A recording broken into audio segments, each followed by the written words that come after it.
Welcome to the Struggle Series podcast with your host, Anthony Corelli.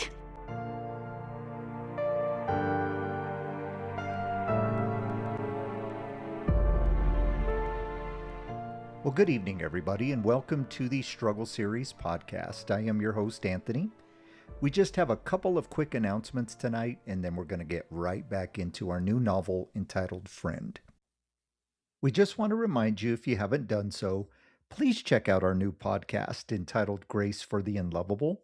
My wife, Melissa, and I set out every week to help those who are struggling with a severe sin, a screw-up, a mistake that they've made that has somehow deemed them unlovable, whether in their own eyes or in society's eyes.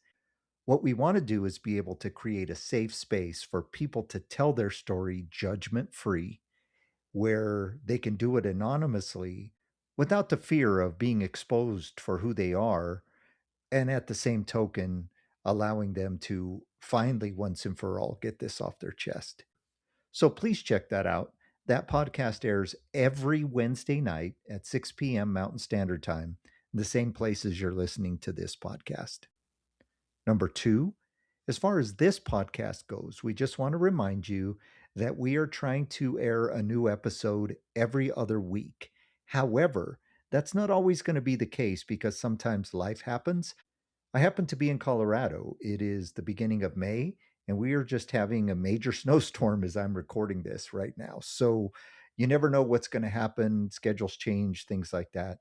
So the best way to know when your next episode is coming up is to just like and subscribe and make sure you hit that bell or hit the notifications button on whatever format you're listening to, and you'll know when the next episode pops.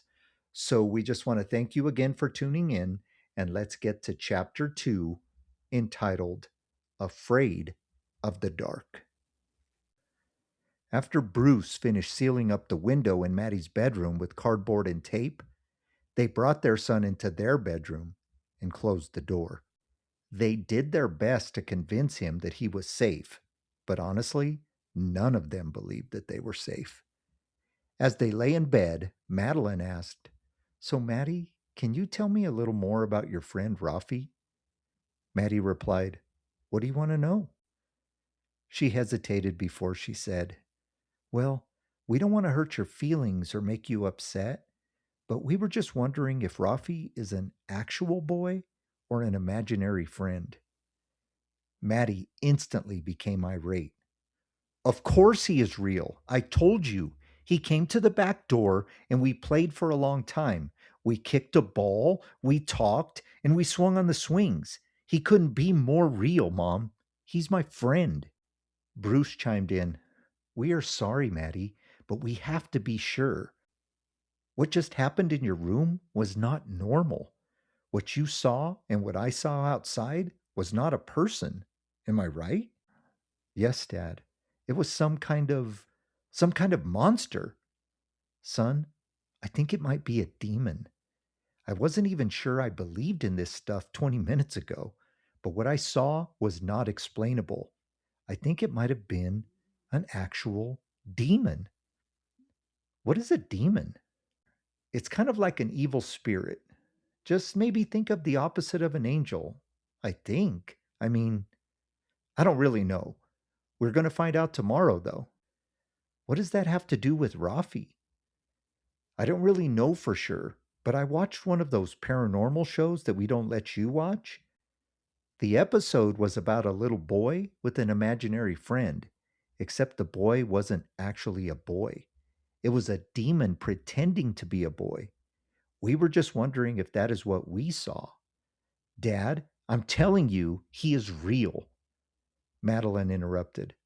"We believe he is real to you, Maddie. We just want to make sure. We will make you a deal. The next time he comes over, make sure you introduce him to us. That way, we can meet his parents." Maddie agreed, and then, believe it or not, fell asleep almost instantly. Bruce and Madeline could not fall asleep. They sat up and talked in a faint whisper in order to avoid waking up their traumatized son. Bruce said, "I know we don't really know much about this, But this is just like that episode. The little boy thought he had a real friend. It was never a child spirit. It was a demon the whole time. It tried to kill the whole family. We have to call a priest or something." Madeline answered, "I told you, we need to call my dad. He knows way more about this stuff than we do. He will know what to do." Bruce did not argue. They took turns sleeping until daylight. Before she even started to make breakfast, she called her dad. He agreed to come right over. It was just past 8 in the morning when Carlos Sanchez showed up to the house in Parker, Colorado. He lived about 40 minutes away. He had arrived in 25. Madeline's father was a very large man. He was one of those no-nonsense type of guys, the type of guy that you wouldn't want to meet in an alley. He was, however, a very loving father to his only daughter. Madeline's mother had died when she was 17, and Carlos had more than picked up the slack. When he had met Bruce, he had basically given him the "if you hurt my daughter, I will kill you" speech. In reality, he liked Bruce. He just had to be sure. He came in and sat at the kitchen table, ready for breakfast. Maddie came down shortly after he arrived and gave his grandfather a huge hug. Soon the table was full of food, and they ate while they talked. Bruce filled his father-in-law in on every detail. When Carlos asked about what he saw in the backyard, Bruce replied, "It was a dark shadow, but it was huge. Before it ran through the fence, it turned and looked at me. Its eyes were glowing red." "What do you mean it ran through the fence? Do you mean it jumped over the fence?" "No, it ran through the fence. I have no doubt. That is a 6-foot fence. It had to be at least 2 feet taller. But it didn't jump. It just looked at me and then walked straight out of sight.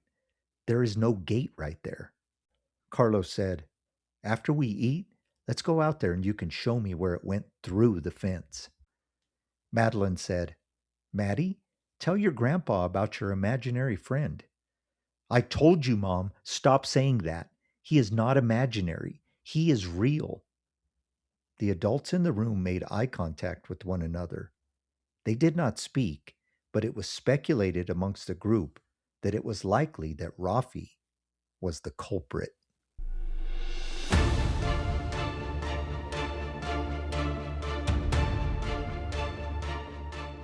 Bruce and Carlos stood in the backyard at the spot at the fence where the shadow figure had vanished. They turned and stared at the upstairs window that was broken. Carlos said, "I'm going to tell you right now, there is no way somebody jumped from there and then had the ability to jump a fence. At a minimum, they would have had a broken leg." Bruce agreed. He said, "I'm telling you, it was not a person. Nobody is that tall, and the street light out front shines back here at night. I should have at least been able to see a face or hands or something. It was just black. But above all else, it had red eyes, not like eyeshine. They were glowing."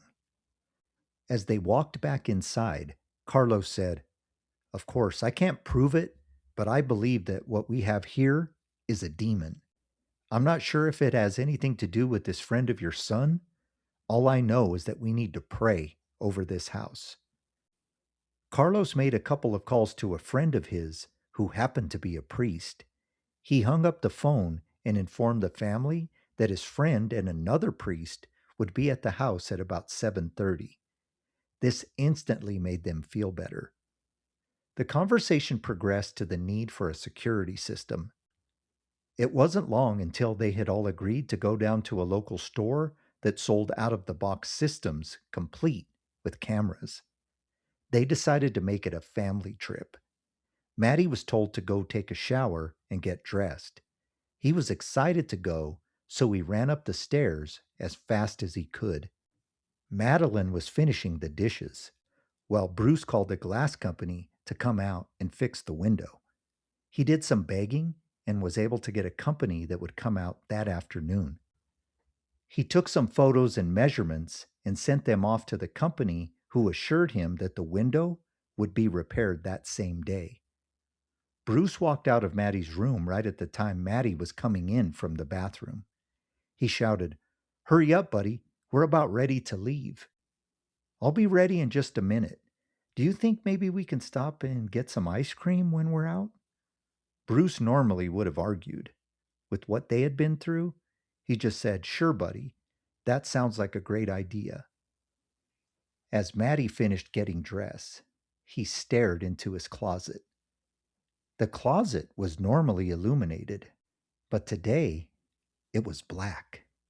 He couldn't see inside at all. No clothes, no jackets, no toys, just blackness. As he walked out of the room, he turned over his left shoulder just to take one more look. He could have sworn he saw two glowing red eyes.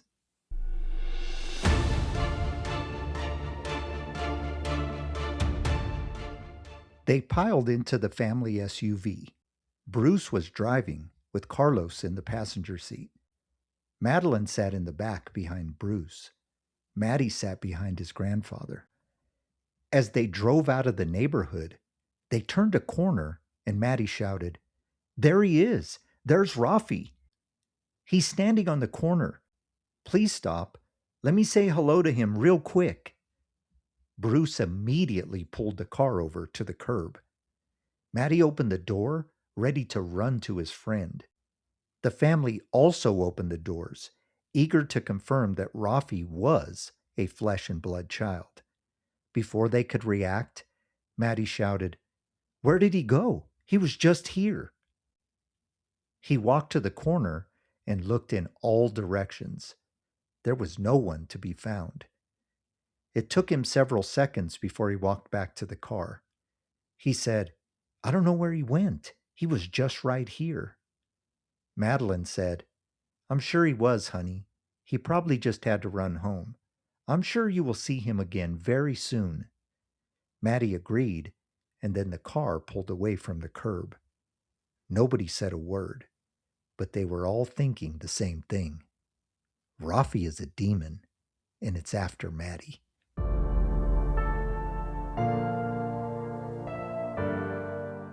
The alarm system was surprisingly easy to install. Between Bruce and Carlos, everything was installed in about an hour. They left the window sensor in Maddie's room off until the glass installer arrived. Having the system in place immediately made them feel safer. At about 2:30, there was a knock on the door.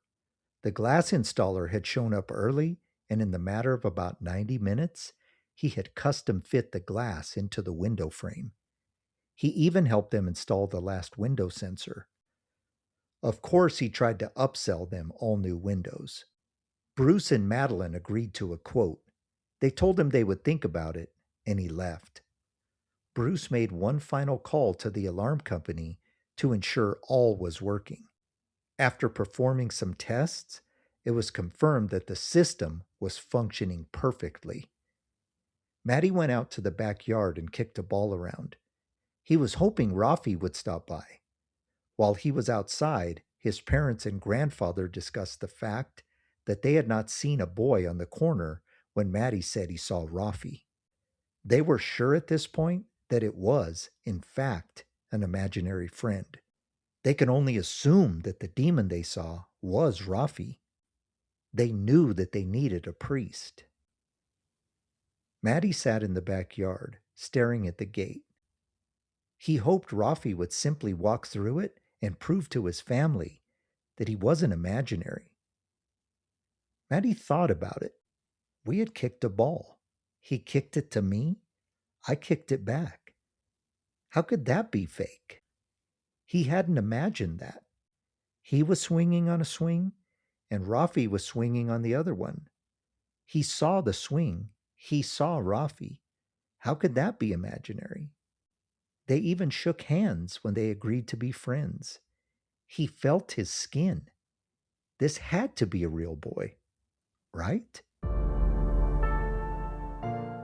When the priests arrived, the family was more than ready. When the doorbell rang, Carlos all but ran to the door. He greeted his friend before introducing him to the family. He said, "This is my friend, Father James Redding. I met him when we were in the military. I still can't believe he became a priest." Father Redding said, "Yes, I wasn't always a priest. Carlos and I saw some combat together in Afghanistan.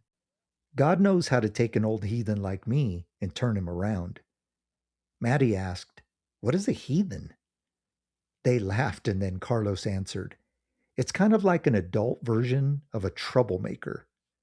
Again they laughed and changed the subject. Father Redding said, "This here is my assistant, Father Martin Fitzgerald. I bring him along on these little adventures with me.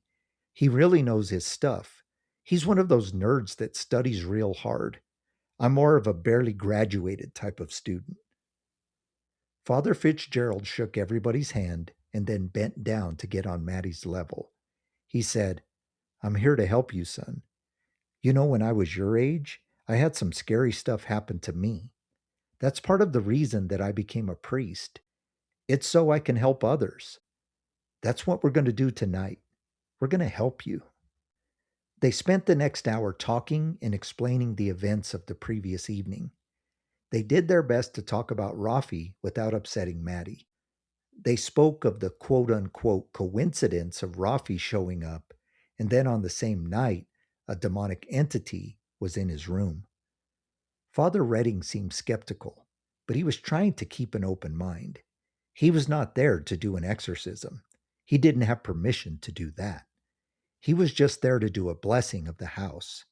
He was, however, always on the lookout for signs of an actual demonic infestation. It wasn't often, but every now and then, he did run into actual demonic activity. He and Carlos had seen some stuff in Afghanistan that made them both believers. It wasn't that he didn't believe this family, he just considered it his job to be skeptical. That way, he didn't go down the demonic route when there was another explanation. In this instance, he was struggling to find those alternate explanations. Father Fitzgerald, on the other hand, had already diagnosed the situation. He was all but sure that this was demonic. He felt a presence in the house. As they talked, he said, "Do you mind if I take a look around?" They granted him permission. Without any knowledge of the house, he went up the stairs and right to Maddie's room. There were 4 bedrooms upstairs. The family gasped as he seemed to know right where the epicenter of the activity had occurred. He opened the door slowly and walked right to the closet. He did not realize, but Bruce and Carlos had followed him up the stairs. They watched as he walked over to the closet and opened it slowly. They watched him step back as if he saw something. Then they saw him look at the window. It was as if he was watching the events of the previous evening in his mind. He turned around to go down the stairs to ask them some questions. He then realized that they were already standing in the doorway. He seemed scared when he said, "Did the boy say that he saw the being come out of this closet?" Bruce nodded yes. Father Fitzgerald then said, "You have a real demon haunting your child. It has been stalking him for a while now. We need to bless this house immediately." The priest set up a makeshift altar at the kitchen table. They put on their vestments and then began the mass they had prepared for the evening. Madeline had been raised Catholic, so she knew all of the right things to do and say. Bruce had grown up in an evangelical Christian home, but he had not been to church since he was 18. He just followed along as best he could. When the priest was about halfway through his prayers, they heard a loud crash come from upstairs. It sounded like the window broke. Bruce ran up and checked all the windows. There was no damage. He came back down confused. Father Fitzgerald said, "It's trying to distract us. Keep praying."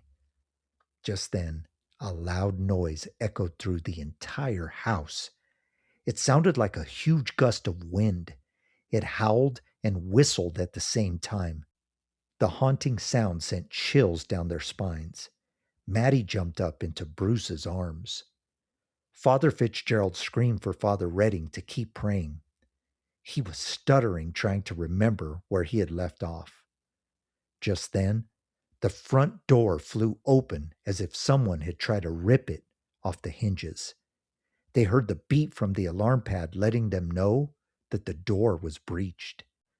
Suddenly, the cabinet doors flew open and dishes began to fly around the kitchen. Dishes not only hit the floor, but flew in the direction of the family. Bruce dove to the ground and under the table with Maddie in his arms. Madeline joined them. As Carlos fell to the ground, his cell phone flew towards Madeline. It started ringing in a strange way. It was like the sound a phone makes when it receives an Amber Alert. She looked over at the phone and saw that it displayed the name of her mother. In the midst of the chaos, she struggled to make sense of why her mother's number was on her dad's phone. A demonic voice echoed through the house. It said, "You brought these men of God into my domain. That was a big mistake. The boy is mine." Carlos shouted, "You can't have my family, demon." The demonic voice calmed as it said, "Answer the phone, Carlos." Just then, Madeline showed him the screen of his phone. He immediately started to cry as he saw his wife's name. He snatched the phone out of her hands as he pushed the button to answer it. He timidly answered, Hello? He could hear a low mumble like gibberish on the other end.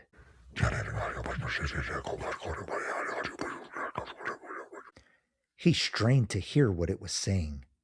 Suddenly, his eyes opened wide and he stood straight up. He dropped the phone and stumbled into the kitchen. Even through the chaos and the noise, they watched him intently. Father Redding followed him to the sink and said, "What is it, Carlos? What did it say?" Carlos turned around and said, "Sorry, my friend. She told me to do it." "Who, Carlos? Do what?" Carlos grabbed a knife from the butcher block and stabbed his friend right in the heart. He never saw it coming. Father Redding fell to the ground and grabbed his chest. He looked up with a look of betrayal at his friend. He spoke only one word, "Why?" Carlos then turned to his daughter and said, "Sorry, honey. She told me to do this." Then he ran the knife across his own throat. He fell to his knees as he wrapped his hands around his neck. Blood oozed between his fingers. He fell face first. It wasn't long before a huge pool of blood gathered beneath him. A demonic voice shouted, "This is your punishment for bringing this priest here. I told you, the boy is mine." Just like that, the chaos stopped. Madeline let out an agonizing scream that cannot be described in words. Bruce pulled his phone out of his pocket and called 911. The whole time, he never let go of Maddie.